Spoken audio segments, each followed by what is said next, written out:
What's going on YouTube? Aaron here, and in today's video we are going to be diving into the Summer Wells case. Specifically, we're going to be looking at the maps, and we're going to map out the entire day of June 15th, 2021, which is the day that Summer Wells reportedly went missing in rural northeast Tennessee, just outside the town of Rogersville. And before you go down in the comments and let me know just how late I am to covering this topic, this story, I get it. I know. I have had so many people reach out to me and want me to go into this case, and I apologize that I haven't yet. I did a stream last night to just kind of look into the case in real time, and boy was I surprised with all the twists and turns and controversies and speculation and conspiracies around this story. And without getting into that in this video, because we want to focus on the maps, I will say I want to give myself a little bit more time to go through all of the information, but I definitely will be making another video just to talk about how I feel about this entire case. But before we get into this, just know that it is a tremendously sad and heartbreaking situation. Just looking at it, the living situation, just the family itself. There's so many things about this case that even if Summer Wells were to not go missing, this would just be kind of a sad situation because there's a lot going on here. And so we're not going to get into that today, but I will do that in a future video. Let's go ahead and jump into the morning of June 15th. So we're going to go through the timeline here. At 8 a.m. you would have found Summer Wells, who is a 4-year-old or 5-year-old, I think 4 years old, very young. Her mother, Candace, and her mother, who is also named Candace, sometimes nicknamed Candy, I believe. So 3 people at the Holston Valley Medical Center. They were there for the grandma's appointment, and they were there at 8 a.m. So they would have had to leave their home just to the southwest here, probably at 7:30 to get there by 8, because it's about a 26-minute drive. We're going to add up all of the different drives, the lengths, all of that in this video, so stick around till the end. It was around that time, or shortly after, that Hunter, who is a friend of the family, reached out to Candace, according to Candace, to hang out. And in another interview with the Interview Room by a guy named Chris, he actually interviewed Hunter and Candace. Their stories kind of have some moments where they don't line up. I'm going to link those interviews down below. Check them out after this video, because Hunter actually states that Candace reached out to him asking if he wanted to come hang out and go fishing. But either way, Hunter ended up asking his mom, Allie, if they could hang out. She ended up saying yes. But it's also known that Allie and Candace used to be pretty good friends. They had kind of a falling out, so they don't really speak to one another much. But from the Holston Valley Medical Center, I wasn't able to find where Hunter lived. So that's the one piece of map data that we don't have here. But I did search for it. So as you can see on the left side of the screen, this is a video from the Interview Room with Chris, where he interviewed, and I'm going to pause it real quick. This is Hunter's mother. This is Chris from the Interview Room. This is Hunter's grandma. Hunter is off screen to the left, and this is what that interview I was talking about.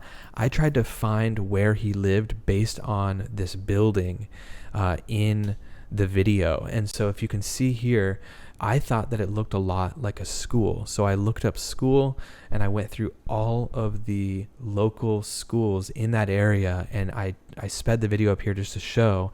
I was trying to pair that, the image from the interview, and I actually thought I had it right here.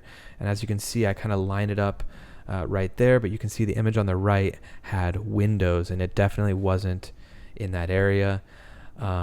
And I just continued to search for another 15 or 20 minutes before eventually calling it quits.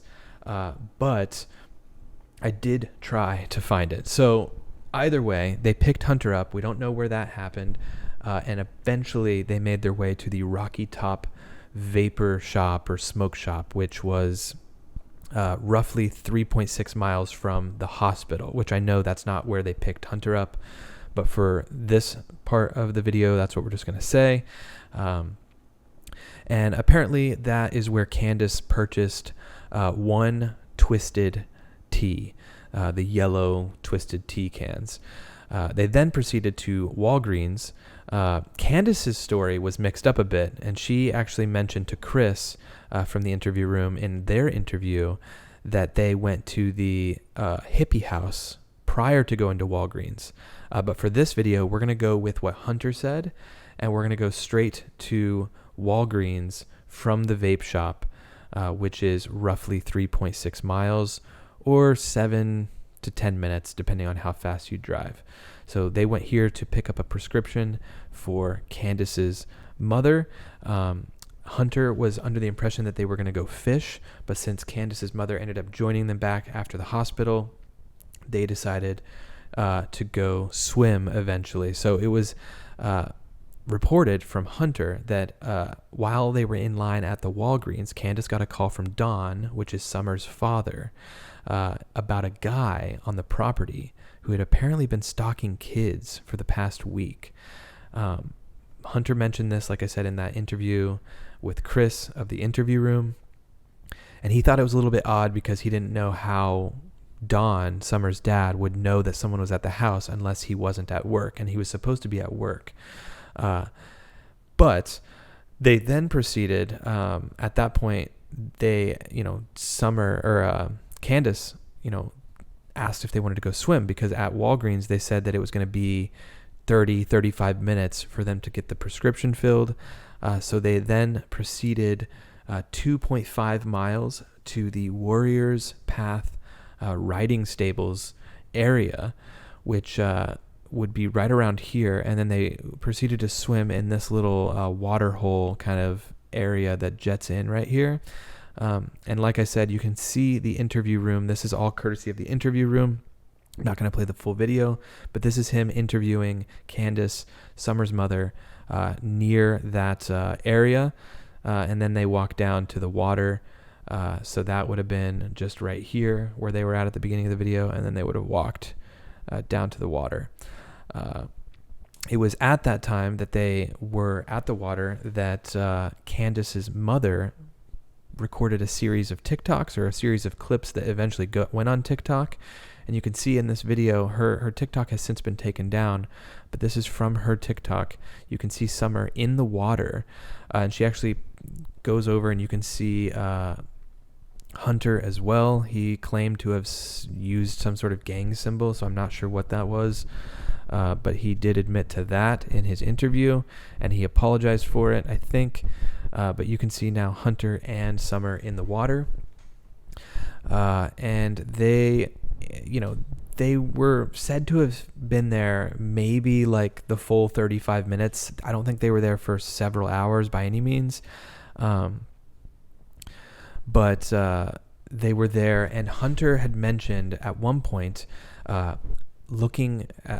talking with Candace. He was there. He was actually drinking one of the twisted iced teas as a 15-year-old, and she was letting him smoke her vape as well. So that was another thing that was going on. And then at one point, he apparently turned around and saw that Summer was under the surface of the water. I think the mom, Candace, was like on TikTok or on her phone or not paying attention. And it was at that point that I guess Hunter went into the water to see if Summer was okay and kind of pulled her out of the water. I don't know how long she was underwater prior to him noticing her, but that is something that he mentioned in his interview. And so after that, they went to the Hippie House vape shop. So from the Warrior Path riding stables, they would have gone back by the Walgreens that they were at earlier and driven roughly 3.5 miles to the original Hippie House, which is like a new kind of smoke shop, vape shop in their town.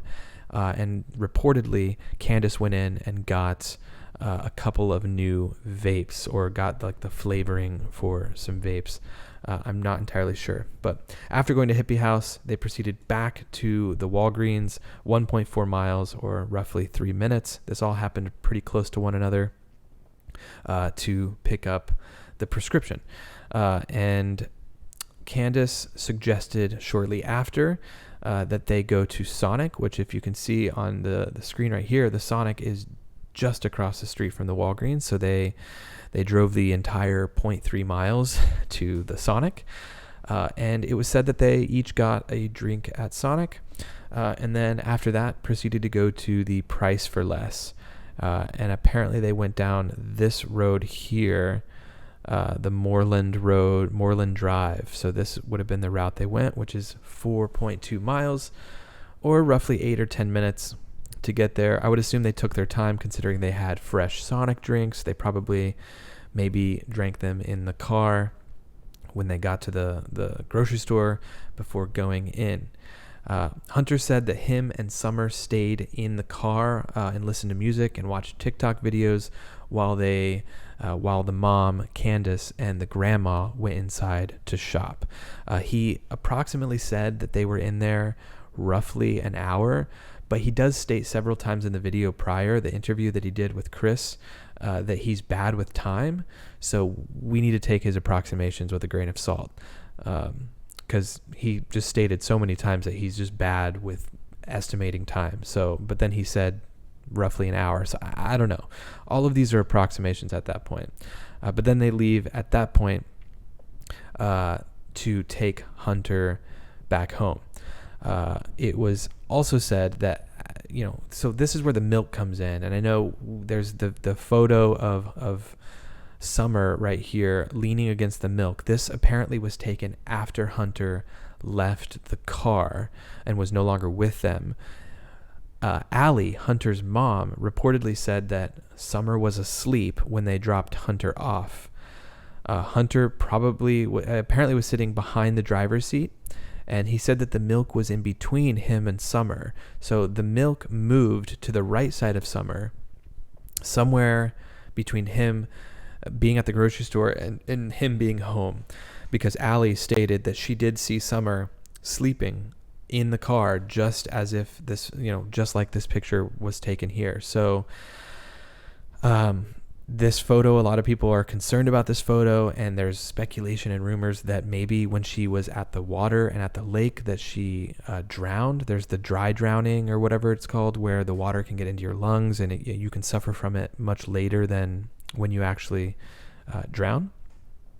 And so maybe she took on water and suffered the dry drowning after the fact. I'm not entirely sure. We'll go into some of those speculations in a future video. But after that, and like I said, I don't know where Hunter lived. So this from the Price for Less foods, I'm not entirely sure where they would have went. But they dropped Hunter off. And then after that, they would have gone all the way back to Ben Hill Road. So I have it happening from here right now. It would have been, like I said, about a 25-minute drive from town. But right here, I have all of the locations listed. One of them has them going from the Rocky Top Vape Shop to the Hippie House, like what Candace said happened. And the other one is when they go from Walgreens to Warriors and then to the Hippie House. All that said, the mileage is roughly the same, 45.6 miles total, and that's not including wherever they had to go to pick Hunter up. So even without Hunter's addition in their route, they're looking at like an hour and 35 minutes of total driving. So that's a fair amount of driving to have had happened during the day. But apparently they got back to their home southwest of town. They live on a big hill, steep hill that goes up to their property. And they unbuckled Summer, They woke her up, and they got their 3 boys to apparently help them with their groceries. And then roughly at around 5:30 p.m., Candace said that she went over to her mom's trailer. She stepped outside and her mom was on her trailer, which you can see in this image, this white trailer here. and she had mentioned needing to repot some flowers. And she asked Summer if she'd like to help. The 3 older brothers were inside playing games or watching TV or whatever. Apparently they spent 30, 40, or 50 minutes, Candace said, somewhere around that time, to finish up repotting the plants. They apparently went into the grandma's trailer, camper trailer, and Summer asked for a piece of candy. And then after that, she went back into the main house and reportedly went downstairs to her room to play. The brothers were upstairs. She went downstairs, and that is the last time anyone heard from Summer, because shortly after, the mom went back. Candace went back to the house. She called down for Summer, and she was not there. We're going to go into all the details of the house and kind of the property in a future video, but that is really the timeline of events that led up to Summer being missing. Shortly after that, Candace sent her boys out to the creek nearby, which I would assume is this beach creek, and told them to go look for her. She couldn't find Summer either, and then she called Don, her husband, and he advised her to call the police. When she called the police, she said she immediately got in the car as she was waiting for them to show up and drove around the property. Also, not that it's a huge deal, but she did have to use her grandma or her mom's phone to call the cops, because apparently AT&T is the only service that works out on their property. So that call was made shortly after 5, and then 6:30 p.m. is when, not 5, 5:30 is when they were planting flowers. They planted flowers for close to an hour, and then right around 6:30 is when Summer was reported missing to the Hawkins County Sheriff's Office, and so that's when they were notified. So it was almost an hour after they started planting the flowers. And then midnight of that night is when the Tennessee State Bureau of Investigation released an endangered child alert for Summer. So that's the full day. If we want to, realistically, I had a thing where we could go through the entire timeline of how long each place took. But since we don't have an accurate kind of report from Hunter or Candace as to exactly what time they picked Hunter up, it's kind of hard to say. It's pretty easy to do the math, though. If you start from 10 a.m. from when they picked up Hunter, they likely got back home between 2 and 3 o'clock. So I don't know. There may be like a 2-hour gap in there before they started planting flowers. But then again, this all could be shifted by an hour or two, and they may have came home shortly before actually planting the flowers, like closer to 5. And it's also worth mentioning, apparently the father, Don Wells, was working at the Persimmon Ridge Park, which I'm not entirely sure what he does. I think they said sheetrock of some sort. And apparently he was there like really quickly. Some people in my live stream last night said that he drove really fast. I don't know exactly how fast he got there, but this would have been his route. So they were spending time up in Kingsport, and he was down just to the west of Johnson City, and he must have taken this route. This would have been the quickest route for him to get back home to check on Summer and check on the entire situation. So that's kind of the rundown of what happened. Like I said, guys, go check out the interview room. Chris did an excellent job of interviewing Candace and Hunter about what happened that day. And that is where things get interesting, because now that I know some of that information, I'm going to make an entire video on what I think about this entire case, what my thoughts are around everything, and we're definitely going to be doing another live stream soon. I want to talk to you guys and hear what you guys think, but until then, definitely hit the subscribe button down below, leave a comment down below of what you think of this case, and I will see you guys in the next one. Peace.